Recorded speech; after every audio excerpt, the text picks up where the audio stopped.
이제 이스라엘 자손의 기업 분배가 여호수아 19장에 완전히 마무리가 되었습니다.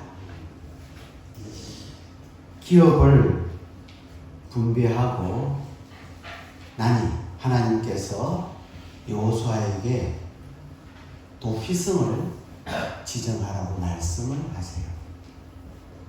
이 도피성에 대해서는 하나님께서 이미 모세 시대에, 모세 당시에 비교적 상세하게 말씀을 주셨어요.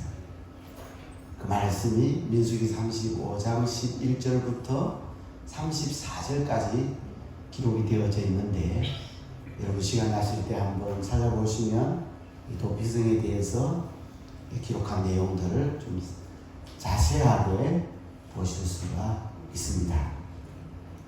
도피성이라고 하는 이 말은 말 그대로 도망가서 피할 수 있는 장소가 도피성입니다. 피해 보복자가 사람을 이제 죽인 사람이 도망을 가서 사람을 죽인 사람이 도망을 가서 이제 그 도피성으로 피하는 곳인데, 그 도망간 자를 죽이려고 하는 피해 보복자, 그 보복자로부터 죽게 된 자가 피할 수 있는 유일한 장소가 바로 이 도피성입니다. 도피성으로 피할 수 있는 사람은 어떤 사람이냐? 사람을 죽였는데 부지 중에 실수로 사람을 죽인 거예요. 자기는 전혀 원치 않는데 그 죽은 사람에 대해서 미워하는 감정이 전혀 없음에도 불구하고 실수로 사람을 죽였을 때 피할 수 있는 장소가 바로 이 도피성입니다. 고의로 죽인 자는 보호를 받을 수가 없어요. 고의로 죽인 자는 도피성 안에 들어갈 수도 없어요. 도피성 입구에서 장로들이 그 입구를 지키고 있는데, 그곳에 가서 장로들에게 일어난 사건에 대해서 소상하게 얘기를 하고, 장로들이 그 얘기를 들어본 후에 이 사람은 실수로 사람을 죽였구나, 원치 않는 일이 벌어졌구나 생각이 들면, 그렇게 판단이 들면 그 사람을 도피성 안으로 받아들이고 거주할 수 있도록 그 지역을 허락을 해줘요. 그런데 이 도피성 제도는 당시의 법하고는 좀 달라요. 당시의 고대 근동 사회에 법이 있었는데, 하무라비 법전이라고 여러분 들어보셨는지 모르겠어요. 그 하무라비 법전에 의하면 눈은 눈으로, 이는 이로 갚아라는 거예요. 다시 말하면 상대방의 눈을 손상을 끼쳤다면 그 사람도, 손상받은 그 사람도 그 반대 그 사람에게 손상시킨 그 사람의 눈을 상하게 만들어도 된다라는 거예요. 그 사람이 이를 부러뜨렸다, 세계를 부러뜨렸다, 그러면 그 사람도 그 상대의 이를 세계를 부러뜨려도 되는 것. 이 보복의 법이 그 당시에 하무라비 법전을 통해서 그 모든 사람들의 사고 속에 있었어요. 그래서 부지 중에 실수로 사람을 죽였더라도 복수하는 것은 너무나 당연한 일인 거예요. 그런데 하나님은 한 생명을 너무나도 소중하게 여기시는 거예요. 하나님은 죄는 미워하시지만 죄인은 긍휼히 여기시고, 그 죄인이 다시 돌이켜 회개하고 살기를 기뻐하시는 분이 하나님이신 줄로 믿습니다. 에스겔 18장 23절 말씀에 보면 같이 읽겠습니다. 주 여호와의 말씀이라. 내가 어찌 악인이 죽는 것을 조금인들 기뻐하랴. 그가 돌이켜 그 길에서 떠나 사는 것을 어찌 기뻐하지 아니하겠느냐. 여기 보니까 주 여호와의 하나님 말씀이래요. 하나님 어떤 분이냐? 내가 어찌 악인이 죽는 것을 조금인들 기뻐. 여러분, 악인이 죽는 것조차도 주님은, 하나님은 기뻐하지 않는 거예요. 그 악인이 그 죄에서 떠나서 돌이켜서 하나님께로 돌아오는 걸 하나님 기뻐하시는 분이라고 얘기를 해요. 에스겔 33장 11절 말씀을 같이 읽겠습니다. 너는 그들에게 말하라. 주 여호와의 말씀이니라. 나의 삶을 두고 맹세하노니 나는 악인이 죽는 것을 기뻐하지 아니하고 악인이 그의 길에서 돌이켜 떠나 사는 것을 기뻐하노라. 이스라엘 족속아 돌이키고 돌이키라. 너희 악한 길에서 떠나라. 어찌 죽고자 하느냐 하셨다 하라. 여기도 보니까 나는 악인이 죽는 것을 뭐하지 아니하고 기뻐하지 아니하고 악인이 그의 길에서 돌이켜 떠나 사는 것을 기뻐한다 그래요.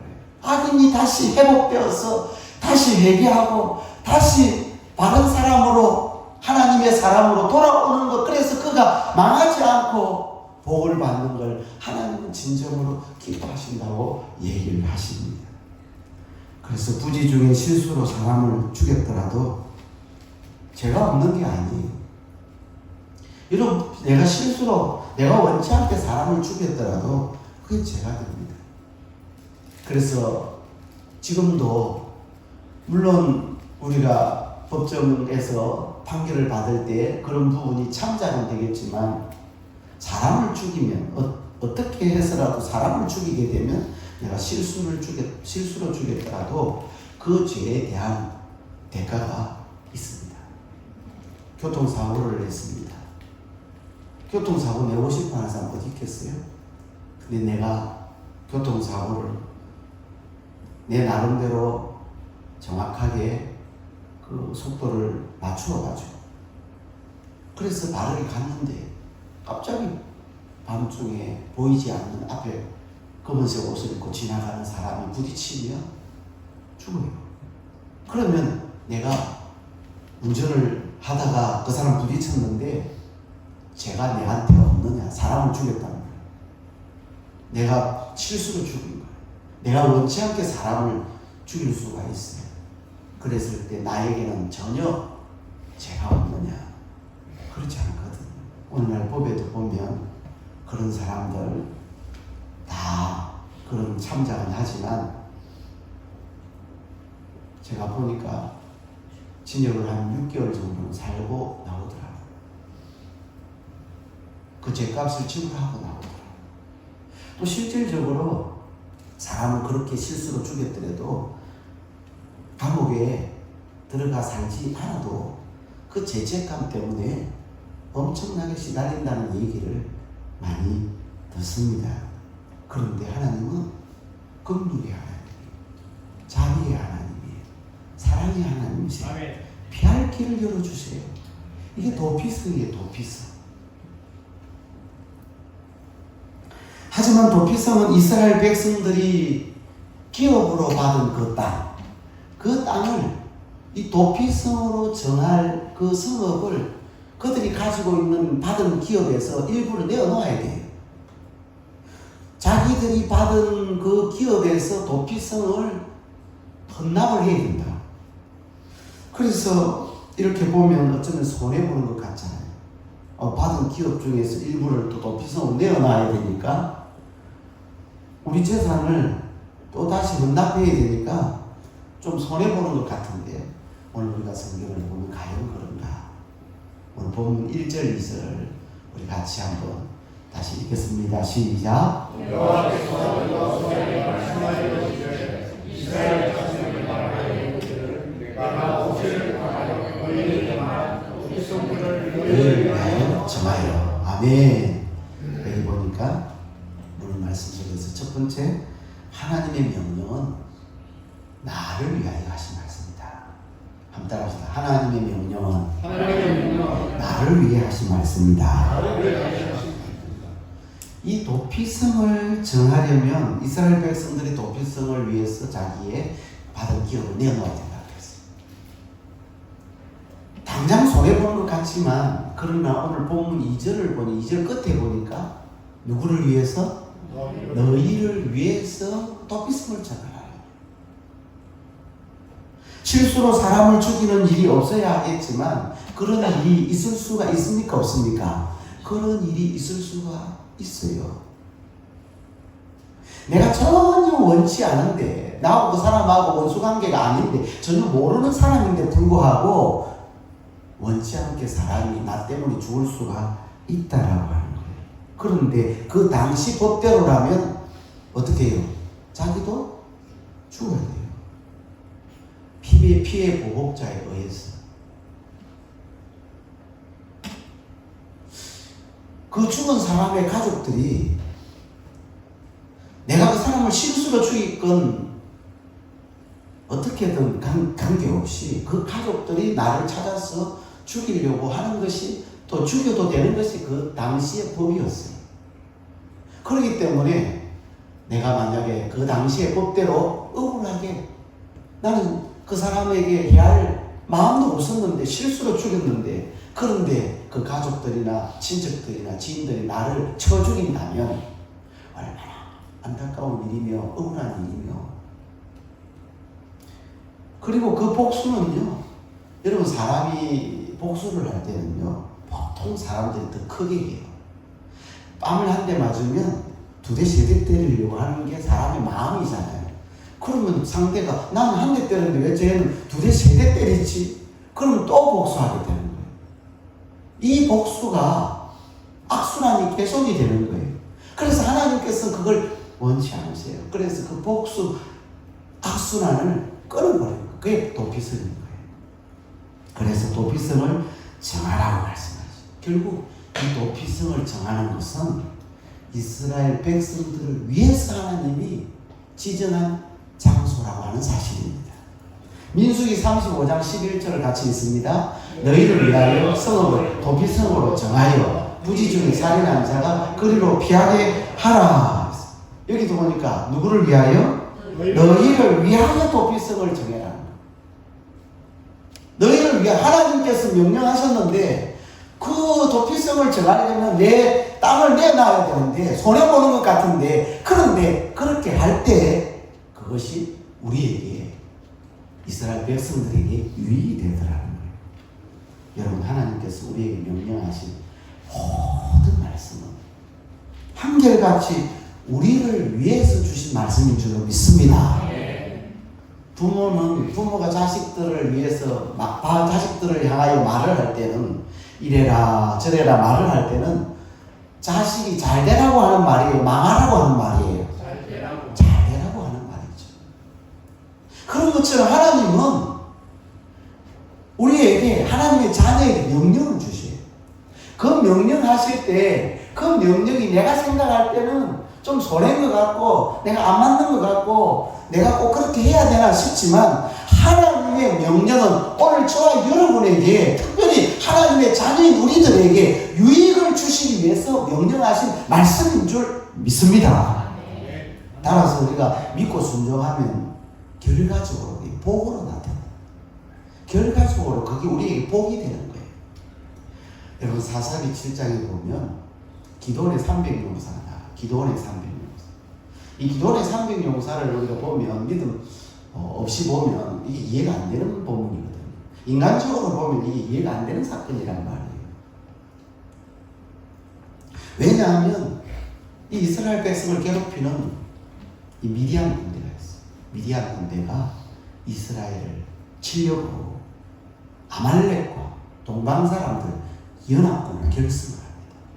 그 어마어마한 사람들이, 성경에 보니까 제가 읽어보니 메뚜기 떼처럼 많고 해변의 모래처럼 많다. 그러니까 그 적들이 어마어마한 연합군이, 그것도 연합군, 한 나라가 아니고 세 나라가 연합군을 구성해가지고 메뚜기 떼처럼 해변의 모래처럼 그들이 많았다라는 거예요. 그때 기드온이 이스라엘의 사사가 돼요. 이스라엘의 사사인 기드온이 이스라엘 백성들을 군사를 모집을 해요. 군사를 모집했는데 몇 명이 모집됐느냐 하니까 32,000명이 모집돼요. 그런데 적들에 비해서는 너무 적었어요. 그 32,000명을 모집을 하고 하나님 앞에 기도한 하나님께서 말씀이 기드온에게 들려지는데 32,000명이 많다는 거예요. 아니 32,000명 적들에 비하면 적은 수인데 근데 많다고 얘기를 하시는 거예요. 그래서 마음에 심적으로 두려움 있는 사람을 다 집으로 돌려보내라는 거예요. 아니 32,000명도 다 나가도 전쟁에서 질판인데 32,000명 그 중에 두려운 마음이 있는 사람, 여러분 전쟁터에 나가는데 안 두려운 사람이 어디 있겠어요? 다 두렵지. 두려운 사람들은 집으로 보내라는 거예요. 그랬더니 32,000명 중에 22,000명이 다 집으로 돌아가버려요. 야, 이제 전쟁을 그 수많은 해변에 모래같이 많은 적들과 10,000명이 싸워야 되는데 하나님은 10,000명도 많다고 하시는. 그래서 기도원에게 그들을 훈련을 아주 강력하게 시켜가지고 그리고 목이 마를 때 물을 마시라. 그래서 훈련을 쫙 시키고 물을 마시게 했는데 사람들이 막 물가로 가가지고 막 엎어져서 물을 허겁지겁 마시고 있는 거야. 그런데 그 중에 개 중에 한 사람씩 보니까 그 사람들은 무릎을 꿇지 않고 물을 손으로 떠서 앞을 주시하면서 적들이 와누나 확인하면서 물을 마시고 있는 거예요. 하나님께서는 그들만 뽑으라는 거예요. 그들을 뽑았더니 몇 명인 거예요? 300명인 거예요.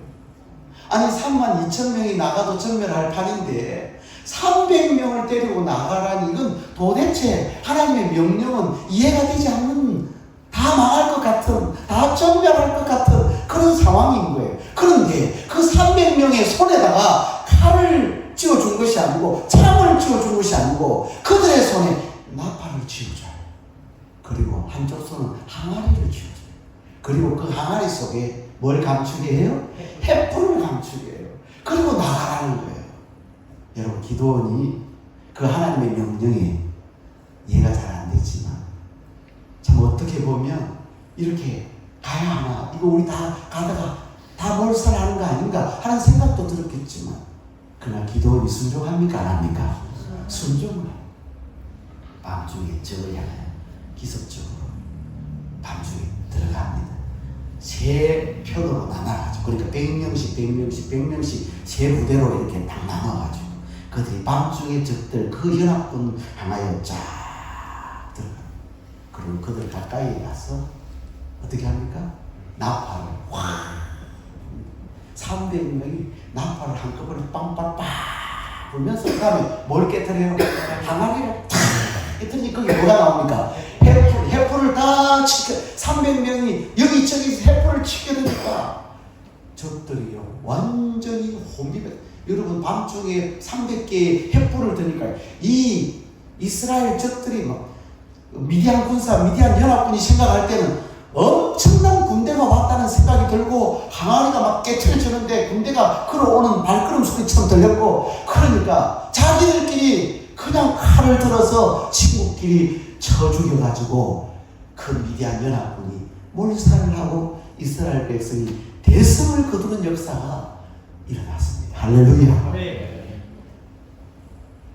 하나님 명령은 손해보는 것 같지만 절대로 손해가 아니에요.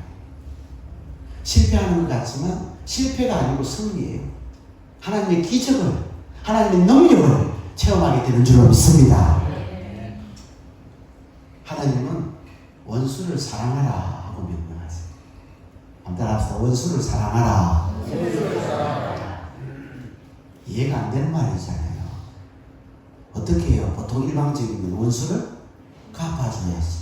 그죠? 원수를 미워해야 그 일반적으로 우리가 가진 생각들 아닙니까? 원수 한번 갚아주고 갚아줘야 속이 시원한데, 근데 하나님은 원수를 향하여 뭐 하라 그래요? 사랑하라 그래요. 또 뭐 하라 그래요? 기도해 주라 그래요. 원수를 향하여 축복해 주라 그래요. 원수를 선대하라고 해요. 이게 하나님 명령입니다. 근데 우리 방식대로 원수를 자꾸 미워하고 원수를 자꾸 미워하면 누가 얼굴이 밉상이 됩니까? 미워한 내가 밉상이 돼. 응? 내 인상이 자꾸 험해져요. 원수를 자꾸 막 째려보고 미워하고 어떻게 갉아주려고 그러고 그러면 내가 자꾸 상하는 거예요. 내 얼굴 기도가 막히고 사탄이 틈을 타고 말씀이 귀에 들리지 않고, 하지만 하나님의 명령대로 순종하여 사랑하기로 결심하고 원수를 미워해야 되지만 하나님의 명령에 순종해서 그 원수를 위해서 기도해줘. 원수를 정말 저주하고 싶지만 하나님 명령이 있으니까 축복하고 원수를 선하게 대하다 보면 오늘 저와 여러분의 영혼이 살아나게 되고 우리 주변에 원수가 사라지는 역사가 일어나게 될 줄로 믿습니다. 하나님 명령은 다 우리 복으로 온다니까요. 순종만 하면. 순종하기 어려워서 그렇지 순종하면 다 복이 되는 거예요. 마태복음 5장 40절로 41절 말씀 우리 같이 한 목소리 읽겠습니다. 시작.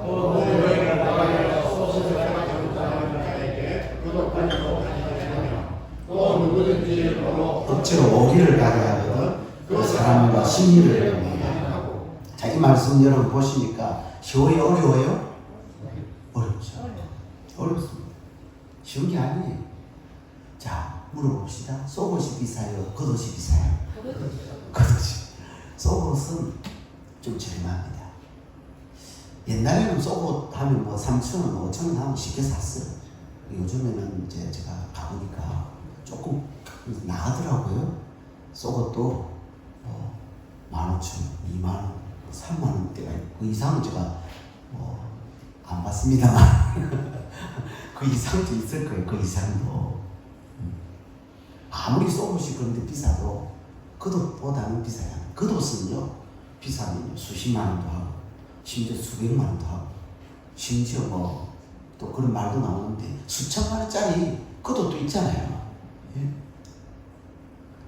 그런데 이 속옷을 달라 고소하는 자가 너를 고발하여 속옷을 달라 하고 달라 하면 뭐까지 주라고요?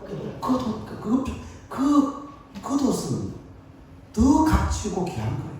특별히 일교차가 심한 이스라엘 그 팔레스타인 지역에는 이 겉옷은 필수거든요.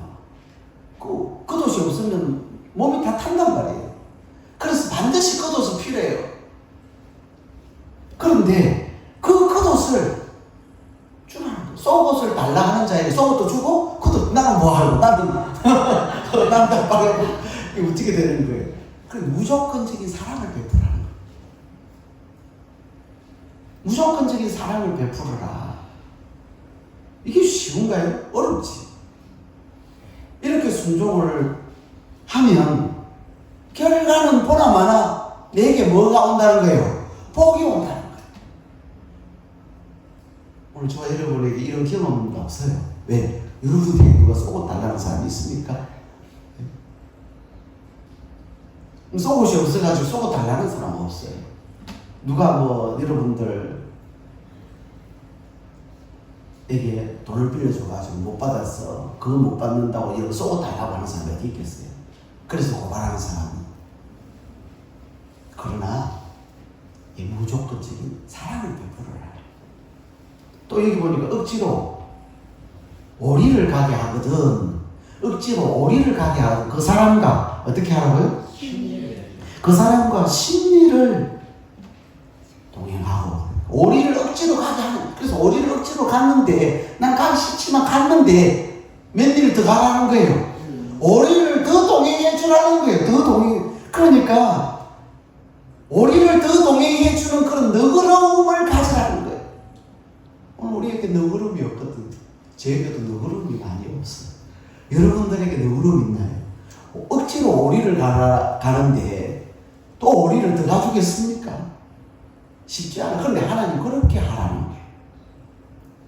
우리나라 민요에 보면 아리라 나를 버리고 가시는 이미 뭐 심리도 못 가서 뭐가 나요? 밝은 나보다 나요. 그게 우리 정상적인 심보예요. 우리 인간의. 그죠? 응? 나를 버리고 가시는 심리도 못 가서 밝은 나 버려라. 그게 우리 인간의 신분. 하나님의 명령은 오늘 성경에 보니까 좀 달라요. 오리를 가자고 하는 자에게 심리를 가져라. 이게 하나님께서 오늘 저와 여러분에게 주시는 명령. 우리가 하나님 말씀에 순종하기만 하면 나를 버리고 가던 님도 다시 돌아올 줄 믿습니다. 자는 자에게 뭐가 생겨요? 떡이 생겨요. 하나님 말씀에 순종하면, 하나님 명령에 순종하면 하나님이 결과적으로 우리에게 복으로 채워주실 줄로 믿습니다. 안식일을 기억하여 그날을 거룩히 지키라 그랬어요. 이게 하나님 명령이에요. 지키라 명령이잖아요. 그런데 이 안식일은 일주일에 며칠이에요? 하루예요. 6일 동안 내가 일하고 세상에서 여러 가지로 막 치여서 여기저기서 사람들하고 부딪히면서 장사도 하고 사업도 하고 일도 하고 직장에서 스트레스도 받는데 하루는 좀 내가 내 마음대로 좀 살고 싶어. 좀 내 마음대로 어디 놀러 좀 가고 싶어. 내가 좀 쉬고 싶어. 그럼 하나님은 안식일을 거룩하게 지키라. 무슨 말은 주일을 거룩하게 지키라. 우리 인간은 동물이 아니에요. 짐승이 아니란 말이에요. 그래서 우리는 영적인 존재예요. 지난 수요일에 말씀드렸지만, 따라서 나는 영적인 존재다. 우리는 영적인 존재이기 때문에 누구를 만나야 행복합니까? 하나님 만나야 행복한 거예요. 우리는 영적인 존재가 육적인 존재가 아니기 때문에, 육적인 존재만이 아니기 때문에 우리는 짐승들은 먹을 것 주고 입을 것 잠잘 것 주고 그리고 그러면 그건 다 만족해요. 짐승들은. 인간은 아무리 세상적으로 풍족하게 채워주고 쾌락을 누리게 하고 해도 만족하지 못해. 왜? 우리는 영적인 존재. 하나님 만나야 행복한 존재예요. 제 아무리 생리적인 욕구를 만족시켜주고 사회적인 욕구를 만족시켜주고 자기가 원하는 세상적인 욕구를 만족시켜주고 인간은 만족하지 못하는 거예요. 하나님을 만나기 전에. 그래서 주일은 우리가 하나님 앞에 나와야 되고 하나님 만나야 되고 하나님과 교제해야 되고 그래야 우리 삶의 기쁨이 회복되고 감사가 회복되고 행복이 있고 평안이 주어지고 그게 우리에게 복이 되는 줄로 믿습니다. 그래서 주일 성수는 오늘 저와 여러분을 위하여 하나님이 주신 명령인 줄로 믿습니다. 이 소리 부르는 게 아니에요. 야, 일주일 내내 내가 마음대로 못 살았는데 일요일에 한 번이라도 내가 좀 쉬고 내 마음대로 여기도 가고 저기도 가고 놀기도 하고 좀 푹 잠도 자고 예배 마치고 나서 집에 가서 푹 자면 돼요. 그렇게 내 마음대로 하고 싶다고 그렇게 살면 그게 갈증이 있어요. 영혼의 만족이 없어요. 그리고 방탕하고 타락하는 길로 갈 수밖에 없어요. 우리는 영적인 존재라니까. 하나님 만나야 돼요. 그래서 주일마다 하나님을 만날 때 새 힘을 공급해 주시는 줄로 믿습니다.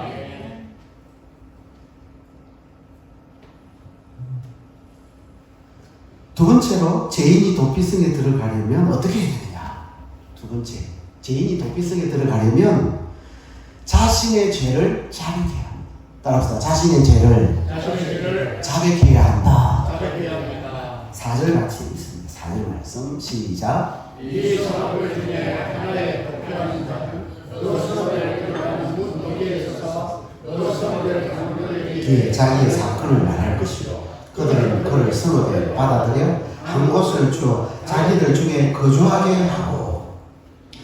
자, 도피하는 자는 도피성 문 어귀에 서서 장로들에게 자신의 그 상황들, 자신이 그 사람을 죽일 수밖에 없었던 그 사람이 죽게 된 그 정황들을 소상하게 다 설명을 해야 돼요. 자기가 그 사람 죽였음을, 그러나 실수로 죽였음을 자기의 죄를 다 자백을 해야 되는 거예요. 내가 원치 않게 그 사람을 죽였습니다. 내가 지금 너무 마음이 아픕니다. 그 사람 실수로 내가 죽였는데 내가 이렇게 내 죄를 고백합니다. 그럴 때 그를 도피성에 받아들여 그 도피성에 거주하게 한다.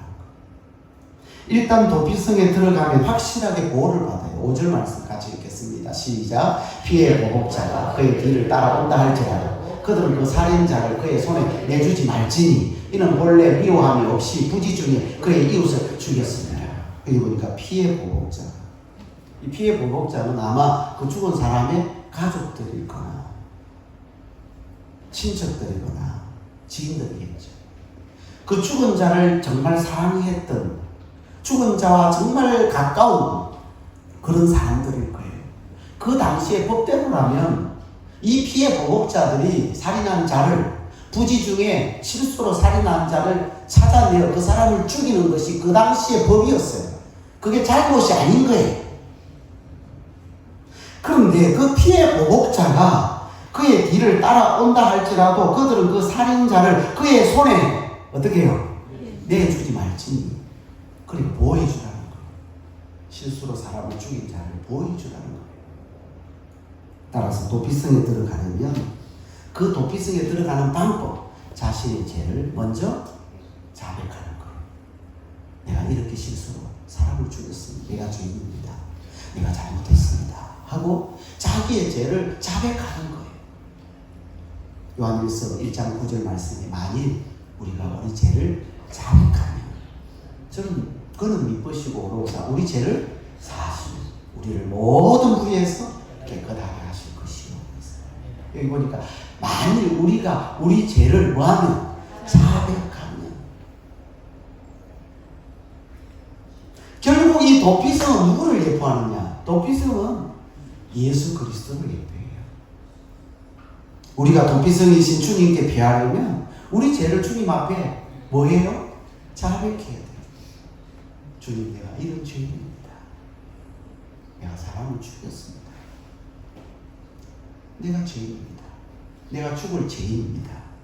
내가 지금 저 피해 보복자에 붙들리면 죽습니다. 주님 앞에 나의 상황을, 나의 잘못을 다 고백해야 되는 거예요. 그러면 우리 죄를 사하시며 모든 부위에서 우리를 깨끗하게 하실 것이요. 할렐루야. 네. 여러분이 주님 앞에 이 시간에 내어놓을 죄는 무엇입니까? 여러분 오늘 이 말씀 앞에 여러분 한번 서보십시오. 나는 주님 앞에 내어놓아야 할 죄들은 무엇인가? 우리가 주님의 도움을 받으려면 주님 도피성이시기 때문에 그 주님 도피성이신 주님께 피하려면 피하는 방법은 주님 앞에 우리의 죄를 스스로 자백하는 것뿐이라는 거예요.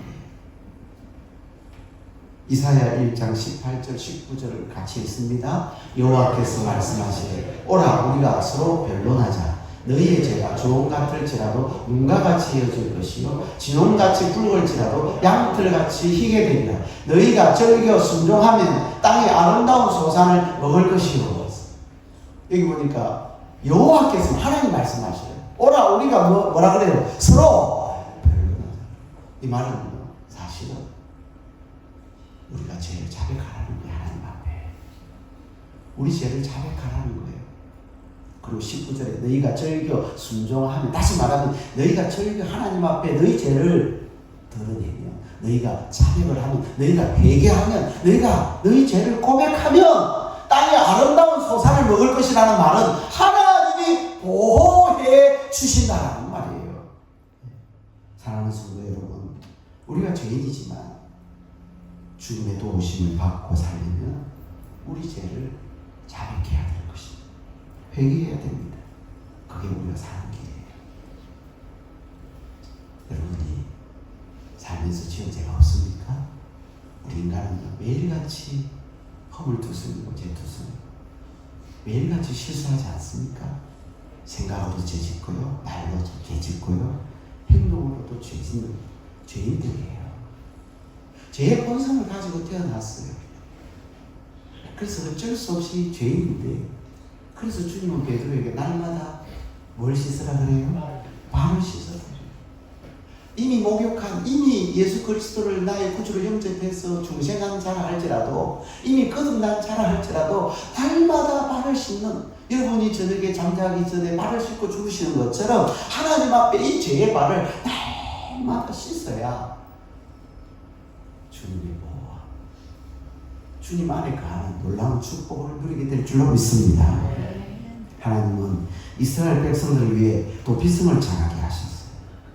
이 도피성을 정한 것은 손해가 아니라 그랬어요.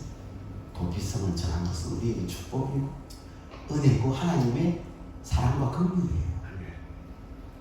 도피성은 이스라엘 백성들을 위해 만들어 주신 것이에요. 하나님을 위해 만든 게 아니에요. 이스라엘 백성들을 위해서 만든 거예요.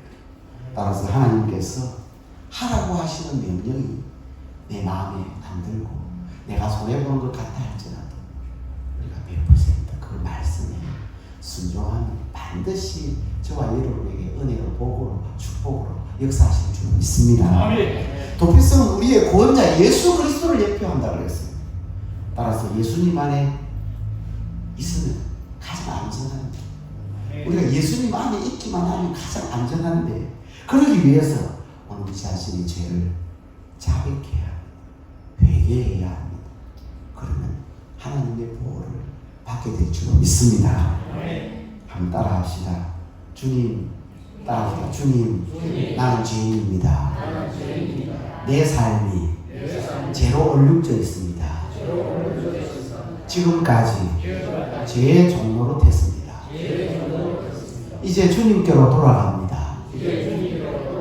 나의 허물과 죄를 용서하여 주옵소서. 이 자백이에요. 여러분들이 하나님 앞에 구체적으로 여러분이 지은 죄들을 여기 대입시켜서 주님 앞에, 하나님 앞에 고백해 보십시오. 그러면 여러분은 도피성 안에 들어갈 것이고 도피성 안에 주님의 보호를 받고 가장 안전한 삶을 누리게 될 줄로 믿습니다. 오늘 주신 말씀을 생각하면서 우리 찬양하시겠습니다. 나의 피난처 예수 어지해요. 나의 피난처 예수 어지해요.